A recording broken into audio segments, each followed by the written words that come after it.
Hello everyone, I'm Jackie and welcome back to my channel, Enjoying Life's Journey, and welcome back to another monthly budget planning. We're going to plan out August.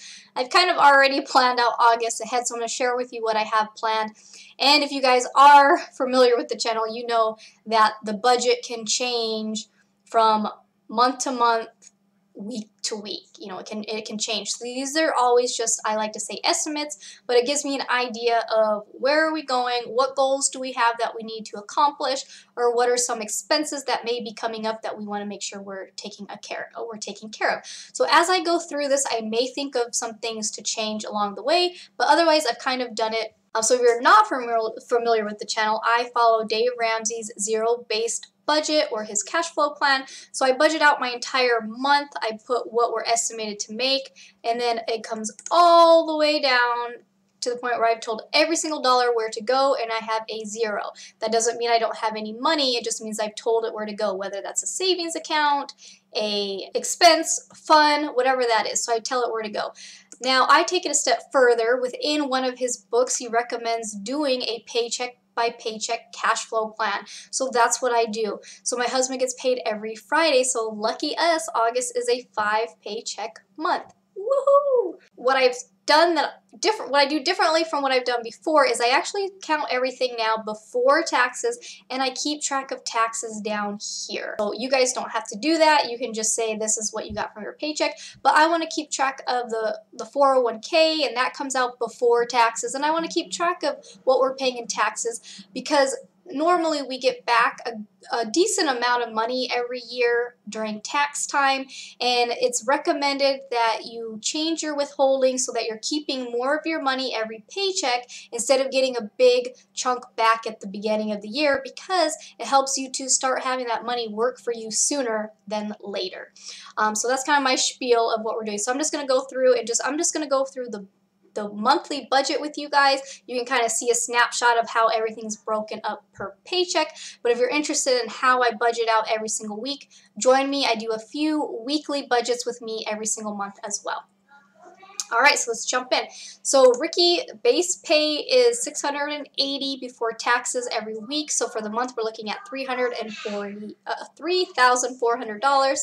His overtime, they have been doing 10-hour days Monday through Friday. So we went ahead and budgeted that out, which is $1,275.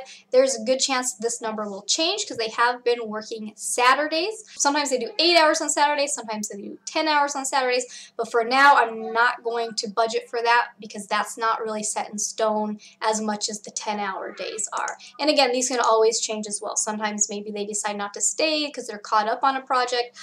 When they're switching, he's in construction, so when they're switching, when they're done with one project and they're on to the next project, they might have a few weeks where they have no overtime and then they're back to overtime. So it can change, but we're going to go ahead and say that's what August is looking like. So our first area, I have pay yourself first and taxes. So if you guys are interested in knowing more about the percentages that I have, that I try to follow within my budget, or that my goal is for the future, I made a video on that. You can check that out. Also, I made a video on all of the different bank accounts that we have, how we divide up our money as well. So the first one, currently we just have 3% going to Ricky's 401k. We are following Dave Ramsey's baby steps. So we basically just did baby step 3B. We saved up our down payment and we purchased a home. Now we didn't do 10 or 20% down like he recommends. We only did 5% down, but we were able to get into something sooner than later, which was great. We did have some of our emergency fund. We basically spent that in addition to help get the house. So we're kind of back. We need to re-save for the emergency fund. And then we can push up baby step 4, which is investing 15% of our income. So for now, we're just going to start with 3% because, like I said, we're gonna re-bump up our emergency fund. I can't talk. So we're looking to be able to put another $140.25 into his 401k.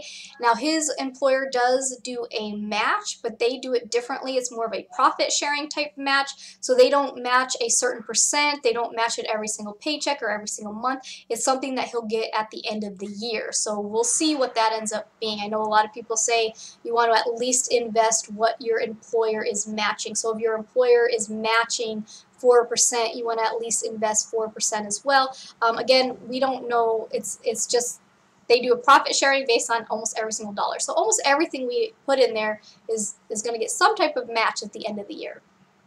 So I'm excited to see what that looks like. So federal taxes, we're estimating that we'll be doing $23.20. Right, and now this is based off of a previous paycheck where he made these hours, so that's kind of what these numbers came from. So we'll see what it ends up, if it ends up changing a little bit.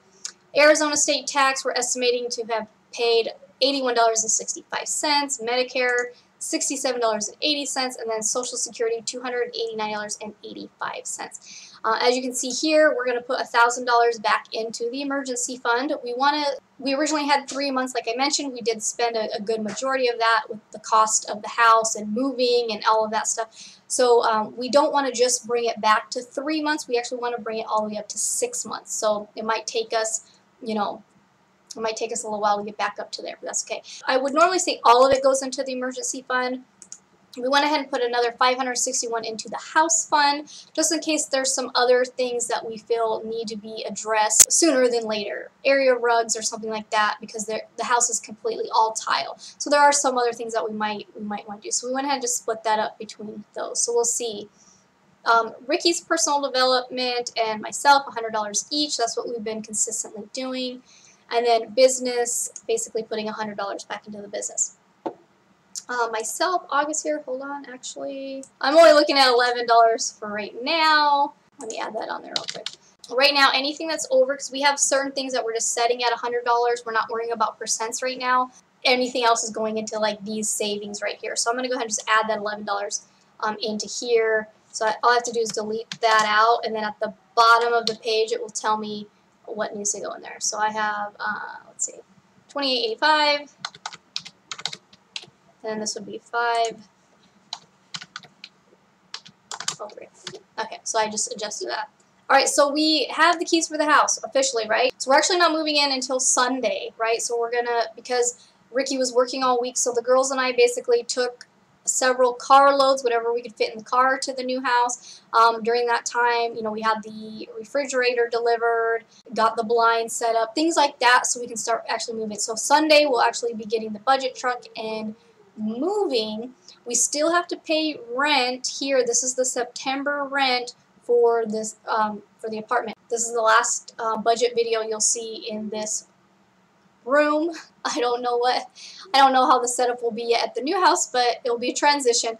So we don't have a mortgage payment until September, so that kind of worked out okay. So we will be paying rent for the last bit here. So groceries, because it is a 5-week month for us, we do roughly $70 a week, so $350. Some weeks we spend $80, some weeks we only spend $50, but we try to average it out to that. Personal care, we're going to do $50, household $25, Ricky's cell phone is $35. Electricity, I'm actually going to raise this up to $150. So that actually needs to change. I'm actually going to have to change that up here again. We'll come back to that. Yeah, so July we ended up using more electricity than last year. Last year our highest bill was only $105 here in the apartments. It was closer to $150. I don't have the exact bill yet, so it could be more, it could be less. I'm just going to go ahead and change that to account for that. The other thing is, because we will be the first month in the new house, I'm not sure when the bill will take effect yet, so that could change. We could have, a bill at the end of the month for that, or I'm assuming our first bills for the new house won't be until September, so we're just going to leave that the way it is for now. Gas, we're doing $165. We are, we'll be in the new house, so we'll have to just kind of see. Ricky will be closer to work, so our gas should be less than normal, so we'll have to just see how that goes. Our car insurance, $122.13.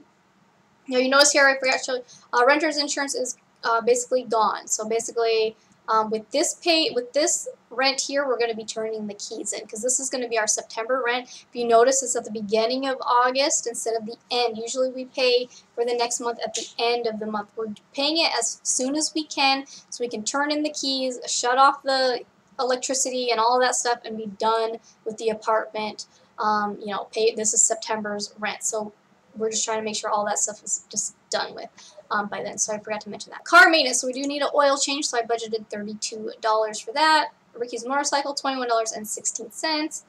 Arcadia commission jobs, $28. So she's back down to the regular commission jobs. They have about a month with no karate, and then they'll start karate back up. Or it might start, I don't know yet. We'll have to see. We did find, though, the karate, the company that she was with, they do have a location. Like I said, we're going to be in El Mirage. The very next city, which is only like 3 miles over, is Surprise, I believe. So they do have karate there, so she can continue with her whole karate over there, which is going to be cool. Family life insurance, we're estimating $27.95. Ricky's disability, long-term disability, we're looking at $16.85. Our Discover minimum balance, $20. Basically, that's all we put on it. We did that for the time while we were purchasing the house.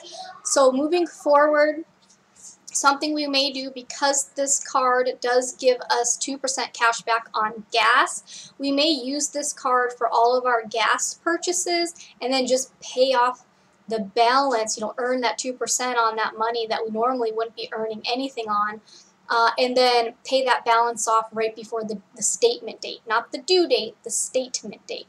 Okay, so that's, stay tuned. Those may change. You may see those changing coming up here. Either way, this money that's budgeted for gas is technically will be budgeted for gas. It just might, instead of being paid as it goes, it may just be one lump sum on the Discover card. So I hope that makes sense. And then we have our last category, our fun category. So $100 for fun. So like I said, I got to go through and I got to actually change this to $532 because I changed the electricity.